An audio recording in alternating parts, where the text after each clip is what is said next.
আসসালামু আলাইকুম ওয়া রাহমাতুল্লাহি ওয়া বারাকাতুহু। সালাম দিলে দেখছেন মেঘের গর্জন কেমন।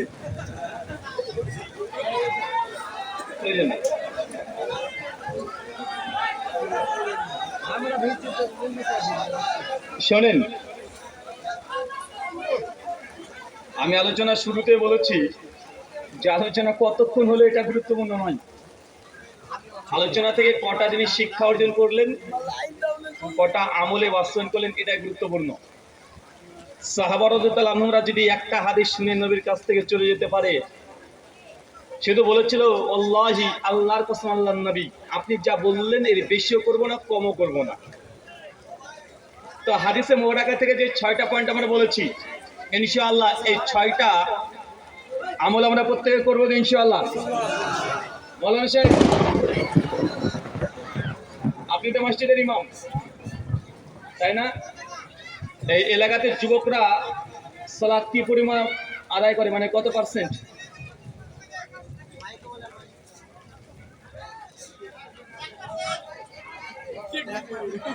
চল্লিশ পার্সেন্ট।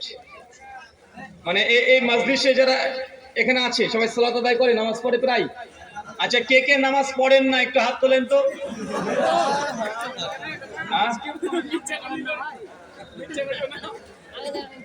এই পাশে যারা নামাজ পড়েন না একটু হাত তুলে দেন, ও নিজে থেকে তুলবে না। অন্ততপক্ষে হাদিস একটাও যদি শোনেন, সে একটা হাদিসের প্রতি যদি আমল যদি না থাকে, একটা ছোট্ট হাদিস,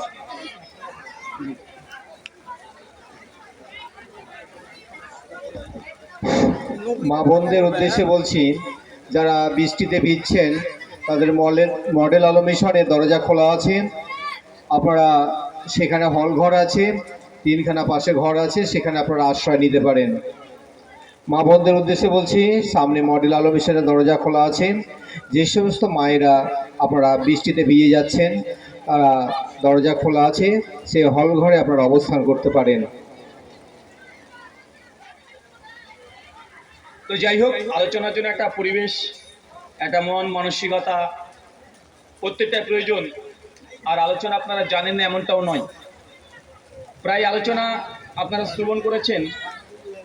শাইন ভাইয়ের আলোচনা আমি মন দিয়ে শুনছিলাম যখন ঘরের মধ্যে ছিলাম, এবং তার আলোচনার বিষয়ে যেগুলো আলোচনায় বোঝাচ্ছিলেন যে বর্তমান গোটা বিশ্বজগৎ মুসলিম জাতির নির্যাতিত, নিষ্পেষিত। আর এটা মানে আমরা জানি না বা বুঝি না তা নয়, আমরা যে ভারতবর্ষের মাটিতে আজকে এখন এই মুহূর্তে বসে বসে আলোচনা করছি বা শুনছি, আজ থেকে 100, 150, 200 বছরের পেছনে ইতিহাস যদি ঘাটা যায়, তো দেখবেন এই ভারতবর্ষে, এই গোটা ভারতবর্ষ একদিন 1টা 2টা বছর নয়, প্রায় 800 বছর মুসলিমরা ক্ষমতায় ছিল না ভাইজান? আমাদের মুর্শিদাবাদের হাজারদুয়ারি থেকে শুরু করে দিল্লির লাল কেল্লা পর্যন্ত, আজকের দিনে নরেন্দ্র মোদী যেই কুতুব মিনারে দাঁড়িয়ে, লাল কেল্লায় দাঁড়িয়ে পতাকা উত্তোলন করে, এই লাল কেল্লা, কুতুব মিনার, এটাও মুসলমানদের সম্পত্তি। মুসলমানদের এখনো চিহ্নগুলো ভারতবর্ষের বুক থেকে এখনো মিটে যায়নি। অথচ 800 বছর মুসলমানরা এত গোটা ভারতবর্ষকে ক্ষমতায় ছিল, রাষ্ট্র পরিচালনা করেছে। কিন্তু কি হয়ে গেল? মাত্র 100-150টা বছরের পরিবর্তন করার কারণেই আজ মুসলিমরা এই ভারতবর্ষের বুকে তারা আছে ভীত, সন্ত্রস্ত, তারা ভয়ের মধ্যে থাকে। ভয়ের মধ্যে আছে না নাই, কথা বলেন? প্রত্যেক বছরে বছরে ভয় বাড়ছে। 2 বছর 4 বছর আগে ছিল বাবরি মসজিদ নিয়ে, তার আগে একটা চলে গেল 3 তালাক না 1 তালাক। মানে সর্বক্ষেত্রে প্রত্যেক বছরে 2 বছর 3 বছর পর পর নতুন একটা ইস্যু এসে ভারতবর্ষে মুসলমানদেরকে আজকে মানসিক দিক দিয়েও তারা আজকে হেনস্থা করছে না ভাইজান? শারীরিকভাবে। আমি এই জন্য আপনাদের আজ থেকে 2 বছর আগে আমার একটা ইউটিউবে আলোচনা আছে, দেখবেন যে মুসলিম জাতির অধঃপতনের কারণ। ওই আলোচনা 2 নম্বর পয়েন্টে বলেছিলাম, কথাটা ছোট হলেও কথার গভীরতা আছে, অনেকে বুঝতে পারেন নাই। আমি যেটা বলেছিলাম যে গোটা বিশ্ব জগতে আগে যুদ্ধ হতো গোলা বারুদ নিয়ে। কি নিয়ে কথা বলেন? গোলা বারুদ নিয়ে। যত রকমের গোলা বারুদ, এগুলো নিয়ে মানুষের মধ্যে মানুষের দ্বন্দ্ব, ঝামেলা, ফিতনা, ফাসাদ, যত রকমের দেশকে দখল করবে এই গোলা বারুদের মাধ্যমে। যুদ্ধ মানে গোলা আর বারুদ। একটা ইহুদি পণ্ডিত, তার বই আছে জুইস উইজডম, দ্বিতীয় খণ্ডে ডিটেল আলোচনা করেছেন। আলোচনা করে তিনি এই কথা বোঝাতে চাচ্ছেন, একজন ইহুদি পণ্ডিত হলেও দীর্ঘ 20 থেকে 22 বছর তিনি লিখছেন বইয়ের ভূমিকাতে যে আমি ইসলামের ইতিহাস নিয়ে গবেষণা করেছি। কে বলেন তো? মুসলিম নয়, একজন ইহুদি। কে? ইহুদি। হচ্ছে মুসলমানদের ইতিহাস নিয়ে গবেষণা করেছি। আর সেই গবেষণা হচ্ছে মুসলমানরা আল্লাহ নবী থেকে শুরু করে খোলাফায়ে রাশিদা পর্যন্ত, তারপরে প্রজন্ম আজ অব্দি যতগুলো মুসলমানরা যুদ্ধ করেছে, যুদ্ধের ইতিহাস নিয়ে, মানে অন্য কোনো ইতিহাস নয়। মুসলমানদের যুদ্ধ জিহাদ করেছে, এগুলো ইতিহাস নিয়ে একজন ইহুদি পণ্ডিত বলছে আমি দীর্ঘ 22 বছর গবেষণা করেছি। কেন? উনি ভূমিকাতে লিখছেন, ভূমিকাতে লিখে বইটাকে শুরু করবেন। তিনি বলছেন আমি যতটা শুনেছিলাম যে মুসলমানরা যতটা যুদ্ধে অংশগ্রহণ করেছে তার 99% যুদ্ধেই মুসলমানরা বিজয় লাভ করেছে। যত বড় শত্রু হোক না কেন, যত বড় দল হোক না কেন, যত বড় রাষ্ট্র হোক না কেন, মুসলমানের বিরুদ্ধে পৃথিবীর কোনো পরাশক্তি 1 মিনিটের জন্য তার টিকতে পারে নাই। এটা ইহুদি পণ্ডিত কার কাছে শুনেছে? এই নিয়ে মুসলমানের যুদ্ধের ইতিহাস, একদম আল্লাহ নবীর জীবনে 25টা যুদ্ধ, আবু বকর, উমর, ওসমান, আলী থেকে শুরু করে একদম উমাইয়া খেলাফত, ওসমানী খেলাফত, সবগুলো তিনি ঘেটে ঘেটে পর্যালোচনা করেছেন, জেনেছেন। তিনি তারপরে একটা প্রশ্ন লিখছেন 3 নম্বরে প্যারাতে গিয়ে, আমি অবাক হয়েছিলাম যে মুসলমান তারা যে যুদ্ধে যাক না কেন তারা বিজয় লাভ করে। এই জাতির মধ্যে কি আছে যে তারা যুদ্ধ করলে তারা বিজয় লাভ করে? কি পাওয়ার আছে, কি ক্ষমতা আছে? আমি মনে করেছিলাম যে মুসলমানের শক্তি বা তাদের আর্মি ফোর্স এগুলো মানে সংখ্যাতে বেশি হবে শত্রুদের চাইতে। ইহুদি পণ্ডিত বলছে আমার মনে হয়েছিল তাদের কাছে অনেক তথ্য প্রযুক্তি উন্নত ছিল, তাদের কাছে অনেক গোলা বারুদ বেশি ছিল, বা তাদের কাছে ক্ষমতা বেশি ছিল। এই জন্যই পৃথিবীর কোনো শক্তি মুসলিমদের সঙ্গে যুদ্ধে পরাজিত হয় নাই। উনি 4 নম্বর প্যারাতে এসে তারপর লিখছেন, অতএব আমি যখন গোটা ইতিহাস ঘাটাঘাটি করলাম আমি অবাক হয়েছি। এই জাতির সম্পর্কে যে 4টে আমি ধারণা করেছিলাম যে তাদের আর্মি ফোর্স বেশি ছিল, অর্থাৎ তাদের ক্ষমতা পাওয়ার বেশি ছিল, অর্থাৎ তার সামরিক বাহিনী বেশি ছিল, অথচ মুসলমানদের কোনোদিনই তারা সংখ্যাগরিষ্ঠ ছিল না যুদ্ধে। কখনো তাদের অস্ত্র সজ্জায় সজ্জিত বেশি ছিল এমনটা হয় নাই, কিন্তু মুসলমানরা সব সময় তারা স্বল্প ছিল। কিন্তু মুসলিম জাতির সঙ্গে পৃথিবীর কোনো ইতিহাসের কোনো শত্রু বিজয় লাভ করতে পারে নাই। আপনি তো খোলাফায়ে রাশিদার ইতিহাস বলে বুঝতে পারবেন না। আধুনিক যুগের মানুষ চেঙ্গিস খানের নাম শুনেছেন? হ্যাঁ, চেঙ্গিস খা, হালাকু খা, এর নাম শোনেন নাই? আর চেঙ্গিস খা মানে তার নাম শুনলেই গোটা বিশ্বের অর্ধ পৃথিবী তার নামে ভীত সন্ত্রস্ত হয়ে যেত। তারা যে এলাকাতে প্রবেশ করতো লাখ লাখ মানুষকে একদম হত্যা করে মানুষের পাহাড় তৈরি করে ফেলতো। এটা গল্পকে চাকাইনি নয় বা আপনার ছন্দ দিয়ে বলছি না, বাস্তব। তারা চেঙ্গিস খা। শুধু আপনি ইউটিউবে লেখেন, আমরা যখন হুজুর আলোচনা করি তখন ভাবেন যে হুজুর এরা মানে সব বানিয়ে বানিয়ে কথা বলে। এখন ভাই তথ্য প্রযুক্তির যুগ, শুধু ইউটিউবে গিয়ে লিখবেন চেঙ্গিস খার রাজত্ব, কয়েক শত আপনি ভিডিও ডকুমেন্টারি পেয়ে যাবেন।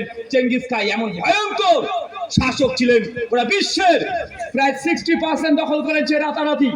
যে অঞ্চলে যেত মানুষকে ভয় দেখানোর জন্য আগে সেই দেশের মধ্যে ঢুকে সেই দেশের লাখ লাখ মানুষকে হত্যা করে ফেলতো। এ হচ্ছে চেঙ্গিস খা। মুসলমানদের সঙ্গে লড়াই হয়েছে 1 দিন 2 দিন 1 বছর 2 বছর 100 বছর পরে চেঙ্গিস খা, হালাকু খান সবাইকে ধ্বংস করে দিয়ে মুসলিম জাতি আমার মাথার চারা দিয়ে উঠেছিল। চিন্তা করতে পারছেন? যাদের নাম শুনে গোটা বিশ্বের যতগুলো শক্তি ছিল ভীত সন্ত্রস্ত হতো। শাইখুল ইসলাম ইবনে তাইমিয়া মিনহাজুস সুন্নাতে তিনি আলোচনা করেছেন। ইমাম ইবনে কাসির রাহিমাহুল্লাহ নাম শুনেন নাই? তাফসীর ইবনে কাসিরের লেখক, ওনার একটা ইতিহাসের গ্রন্থ আছে আল বিদায়া ওয়ান নিহায়া। ইমাম ইবনে কাসির রাহিমাহুল্লাহর উস্তাদের নাম হচ্ছে, ইমাম ইবনে কাসিরের উস্তাদের নাম জানেন? ইবনে তাইমিয়া রাহিমাহুল্লাহ। ইবনে তাইমিয়া রাহিমাহুল্লাহ এমন একজন আলেম যার ছাত্র মানেই সে গোটা বিশ্ব জগতে পরিচিত। ইমাম ইবনে তাইমিয়া, তার ছাত্র ইমাম ইবনে কাইয়িম আজ-জাওজাই, নাম শুনেন নাই? জাদুল মাদের লেখক। এই বইটার নাম শুনেননি আপনারা? জাদুল মাদ, আল ইলামুল মুওয়াক্কিন ফি রাব্বিল আলামিন, মানে যারা একটু মাদ্রাসায় পা দিয়েছে তারাও জানে এই বইগুলোর নাম। ইমাম ইবনে তাইমিয়ার আরেকজন ছাত্রের নাম ইমাম যাহাবি রাহিমাহুল্লাহ, যার গ্রন্থ ছাড়া আজকের দিনে হাদিস কোনটা সহিহ কোনটা জয়ীফ এটা নির্ধারণ করতে পারবেন না। ইমাম ইবনে তাইমিয়ার আরো ছাত্র ইবনে কাসির যারাই কলম ধরেছে সেই দিকে তারা একদম সাকসেস। তো ইবনে তাইমিয়া প্রসঙ্গে লিখছেন, ইমাম ইবনে তাইমিয়া রাহিমাহুল্লাহ যে রাজপথে চলছে আর কিছু তাতারিয়াদেরকে দেখছে, চেঙ্গিস খানের বংশধরকে দেখছে রাস্তাতে প্রকাশ্যে দাঁড়িয়ে মদ পান করছে। শহীদ ইবনে তাইমিয়া রাহিমাহুল্লাহ তার সাগরে বলছে উস্তাদ, ওইখানে দেখেন তারা প্রকাশ্যে মদ পান করছে, বাধা দিবেন না? ইমাম ইবনে তাইমিয়া রাহিমাহুল্লাহ জবাব দিয়ে চমৎকার কথা বলেছিলেন যে তারা মদ খাচ্ছে, খেতে দাও। কারণ তারা যতক্ষণ মদ খাবে, যতক্ষণ মদের নেশা থাকবে, ততক্ষণ পর্যন্ত মুসলিম জাতির রক্ত নিয়ে তারা ছিনিমিনি খেলবে না। অতএব এই জাতি তারা এতই ভয়ঙ্কর যে তারা মদ খাচ্ছে, খাক, অন্তত মুসলমানের রক্ত সেই সময় নিরাপদে থাকছে। মানে আপনাকে এই উক্তি দিয়ে বুঝালাম যে চেঙ্গিস খান, হালাকু খান, তাতারিয়ারা গোটা বিশ্বের মধ্যে সবচাইতে ভয়ঙ্কর শক্তি তারাই ছিল। তারা মুসলমানদের সঙ্গে লড়াই হয়ে তারা কয়েকশো বছরের মধ্যে তারা টিকতে পারে নাই। একটা সময় হালাকু খান বংশধররাই আজকে মুসলিম, আজকে তাতারিয়া আছে না, তাতারিয়া মুসলমানদের মধ্যে যা তুর্কি, তারা এরা চেঙ্গিস খান হালাকু খানের বংশধর। আজকে তারা ইসলামের শক্তি হয়ে কাজ করছে। মানে একটা সময় তারা ইসলামের বিরুদ্ধে তারা শক্তি ছিল, মুসলমানকে রাতারাতি লাখ লাখ মুসলমানকে বাগদাদে তারা হত্যা করেছে। কিন্তু আল্লাহ সুবহানাহু ওয়া তাআলা তাদের মধ্যে বিজয় দিয়েছে, তাদের মধ্যে থেকে আল্লাহ হেদায়েত দান করে দিয়ে আজকে তাতারিয়াদা, আজকে তারা তুর্কি, আজকে গোটা সৌদি আরবকে তারাই কন্ট্রোল করছে। কথা কি আবার বুঝতে পারছেন? তার মানে আল্লাহ সুবহানাহু ওয়া তাআলা চাইলে তিনি পারেন কি পারেন না? ওমর ইবনুল খাত্তাব আল্লাহর নবীকে হত্যা করতে এসেছিল তরবারি নিয়ে, তাবরানী আল মুজাল্লিদ কাবিরে দুর্বল সনদে হাদিসটা আসছে, আপনারা এই ঘটনা সকলে জানেন। কিন্তু আল্লাহ নবী দোয়া করেছিলেন, ইয়া আল্লাহ সুবহানাহু ওয়া তাআলা, এই উম্মতের মধ্যে হয় আবু জাহেলকে তুমি হেদায়েত করে দাও অথবা ওমর ইবনুল খাত্তাবকে হেদায়েত করে দাও। কারণ দুইজন ইসলামের সবচেয়ে বড় শত্রু ছিল, একজন ওমর বিন খাত্তাব আর একজন কে, আবু জাহেল। আল্লাহ সুবহানাহু ওয়া তাআলা ওমরের দিলটাকে, তার মনটাকে পছন্দ করে নিয়েছেন, সমস্যা তার হৃদয়ে তিনি হেদায়েতের পেয়ালা পান করে দিয়েছেন, হত্যা করতে এসেছে। অথচ নবীর কাছে এসে কালেমা শাহাদাত পাঠ করে তিনি বাড়ি থেকে বের হয়ে চলে যাচ্ছেন ইসলামের পক্ষে, সারা জীবন কাজ করতে খলিফা হয়ে গেছে। তার মানে আপনাকে এতটা বুঝালাম, যারা ইসলামের দুশমনি করেছে, শত্রুতা করেছে, তিনি মুসলমান ঈমান এবং আমলে যদি মজবুত থাকেন, জেনে রাখবেন এই দেশে এখনই অচিরেই আপনিও দেখবেন যে ইসলামের শত্রু এরাই আল্লাহর সাথে এদেরকে আল্লাহ হেদায়েত দান করে ইসলামের পক্ষে কাজ করে নেবেন যুগ যুগ ধরে। এমন হাজারো ইতিহাস আছে, আছে না? না কথা বলেন, আছে। কিন্তু আমরা মুসলমান, নিজে তো মুসলমান না। আল্লাহ নবী বলছেন সেই মুসলিম, তাবরানী আল মুজাল্লিদ কাবির হাদিস 1665, মান তারাকা সালাতা মুতাম্মাদান ফাকাদ কাফারা, যে ব্যক্তি ইচ্ছাকৃত নামাজকে পরিত্যাগ করে দেয় এই ব্যক্তি কাফের।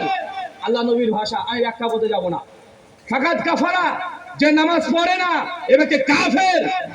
তার নাম যতই আব্দুল্লাহ হোক, যতই আব্দুর রহমান হোক, যতই তার নাম আব্দুর রহিম হোক, নবীর ভাষা যে নামাজ পড়ে না সে কাফের। তো আপনি শুধু নামে আব্দুর রহমান হয়ে কি করবেন? আপনি ক্রেশনের দোকানে গেছেন, মুসলিম, বিয়ে করতে যাচ্ছেন কালমা পড়ে, জি ওইখানে আপনি মুসলিম, কিন্তু আল্লাহর খাতাতে আপনি মুসলিম আর নাই, আপনি নিজেই জানেন না আপনি যে কেমন কাফের। এই কথা আল্লাহ নবী হাদিসে বলে গেছেন, সুনান নাসাই হাদিস 466। আল্লাহ নবী বলছেন, যে ব্যক্তি নামাজকে পরিত্যাগ করে দেয়, নামাজ পড়ে না, ওই ব্যক্তির হাসর হবে ফেরাউনের সঙ্গে। বর্তমান যুগে তাফসীর যদি করতে হয়, ওই ব্যক্তির হাসর কিয়ামতের মাঠ হবে নরেন্দ্র মোদী, যোগী, অমিত শাহ এদের সঙ্গে। কথা বুঝতে পারলেন? মানে ফেরাউনকে তো আপনি চেনেন না, চেনেন নাকি? ফেরাউন আপনি কতটুকু জানেন তার সঙ্গে? মানে গোটা বিশ্বের জালিম শাসক তিনি ফেরাউন। আল্লাহ নবী বলছে যে নামাজ পড়ে না সেটা কাফের। কোন কোয়ালিটির কাফের? কোন কোয়ালিটির? হাদিসে নবী নিজে বলে দিচ্ছে যে নামাজ পরিত্যাগ করে দিয়েছে ওর হাসর হবে ফেরাউনের সঙ্গে, নমরুদের সঙ্গে, হামানের সঙ্গে, এই ক্যারেক্টারের মানুষের সঙ্গে। তাদেরকে যদি না চিনেন, জেনে যে 3-4 জনের নাম বললাম, এর চাইতেও ভয়ঙ্কর ভয়ঙ্কর মানুষের সঙ্গে আপনার কিয়ামত হবে। মানে আপনি তার মানে কত বড় কাফের এটা আপনি নিজেই বিচার করে নেন, নিজে বিশ্লেষণ করে নেন। আপনি যদি নিজেই মুমিন না হন, আল্লাহর রহমত, আল্লাহর দয়া আপনার উপরে আসবে। কথা বলেন, এই মুর্শিদাবাদ হচ্ছে ভারতবর্ষকে কন্ট্রোল করতো। মুর্শিদাবাদ হাজারদুয়ারি থেকে শুরু করে পুরো বিশ্ব ভারতবর্ষকে এই মুর্শিদাবাদ থেকে আজকে 200 বছর আগে রাজত্ব চালানো হয়েছে, অথচ মুসলমান এই মুর্শিদাবাদে আজকে সব চাইতে পিছিয়ে পড়ে আছে না? কথা বলেন। একটা ইউনিভার্সিটি আছে মুসলমানদের, ইউনিভার্সিটি তো দূরের কথা, একটা বড় কোনো হাই স্কুল মুসলমানদের ভালো কিছু নেই, আছে মানে যেখানে মুসলমান বেশি সেখানে মুসলমানরা নির্যাতিত, অথচ এই ভারতবর্ষে গোটাটাই মুসলমানের রাজত্ব করেছে। তার জন্য দোষ কাকে দেবেন? দোষ কার? শুধু নরেন্দ্র মোদীকে দোষ দিলে হবে, যোগী আদিত্যনাথকে দোষ দিলে হবে না। মুসলিম জাতির সবচেয়ে বেশি বড় দোষ আছে।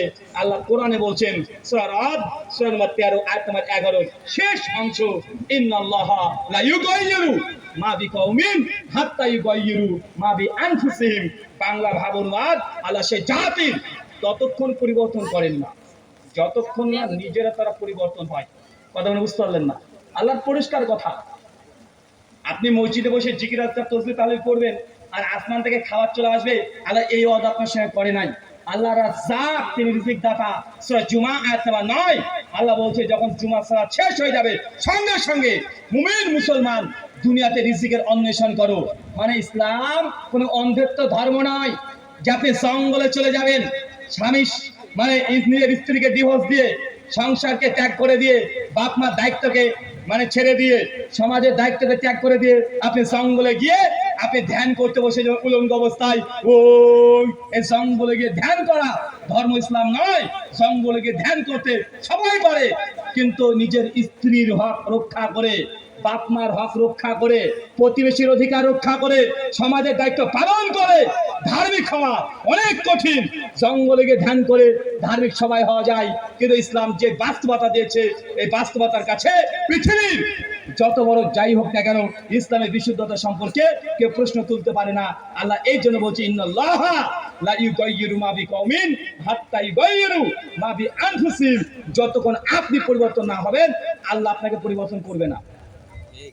আপনি যতক্ষণ বলতে এক ধাপ না আসবেন, আল্লাহ বলেছেন সূরা ইমরান 159 নম্বর আয়াত, বান্দা তুমি যদি এক ধাপ আগে আমার দিকে, আমি আর এক ধাপ এগিয়ে আসবো, মানে রাস্তা কমতে থাকবে। কিন্তু আপনি যদি নাই পায়ের ধাপ ফেলেন আল্লাহ আপনার দিকে এগিয়ে আসবে? কথা বলেন, আল্লাহ আপনার দিকে এগিয়ে আসবে না। বদরে 313 জন সাহাবী, কাফের আছে হাজার হাজার, আল্লাহ আসমানের ফেরেশতা পাঠিয়েছে কি পাঠায় নাই? আসলে আপনারা আমরা মুসলমান শুধু ভাবি ইসলাম মানে এই কোরআন হাদিসে হুজুরদের শুধু বানানো গল্প। জি না, কোরআনুল কারীম গোটা বিশ্বের যত বড় বিজ্ঞানী সায়েন্টিস্ট হোক না কেন একটা আয়াতকে আজকে ভুল প্রমাণ করতে পেরেছে? কথা বলেন। আপনারা বিশ্বাস যে কতটা কোরআনের প্রতি, এটা নিয়ে আপনাদের সংশয় আছে। এই কোরআন কোন মানুষের গ্রন্থ নয়, আল্লাহর কালাম। ডিরেক্ট আল্লাহ বলছেন, কোরআনের একটা কথা ডাইরেক্ট আল্লাহ বলছেন। এই কথাগুলো যদি আপনি সত্যি রিয়েলাইজ করতেন, আল্লাহ নিজে জানিয়ে দিচ্ছেন মুসলিম জাতির ধ্বংসের অনেকগুলো কারণ আছে। যতক্ষণ পর্যন্ত আপনি নিজে পরিবর্তন না হবেন আল্লাহ আপনাকে পরিবর্তন করবে না। সূরা নূর সূরা নম্বর 24 আয়াত নম্বর 63 মিডিল অংশ আল্লাহ সুবহানাহু ওয়া তাআলা পরিষ্কার হয়ে বলছেন, যারা আল্লাহ এবং তার রাসূলের বিরুদ্ধাচরণ করবে আল্লাহ সে জাতির উপরে ফিতনা দিয়ে জর্জরিত করে দিবেন। কি বলেন তো ভাইজান? যে জাতি তার নবীকে প্রেরণ করা হয়েছে সে নবীকে যদি অস্বীকার করে দেয়, তার নবীকে যদি আনুগত্য না করে, আর আল্লাহ যে বিধানে পাঠিয়েছে সে বিধানের প্রতি যদি টিকে না থাকতে পারে, আল্লাহ ডাইরেক্ট বলছে আমি সেই জাতিকে ফিতনা দিয়ে জর্জরিত করে দিই। এমন বলেন তো মুসলমান আল্লাহ নবীর আদর্শকে গ্রহণ করেছেন? আল্লাহ নবীকে মানেন? আপনি প্রত্যেকদিন সকালে দাড়ি চেঁচে তারপরে বাড়ি থেকে বের হন, আছে না নাই?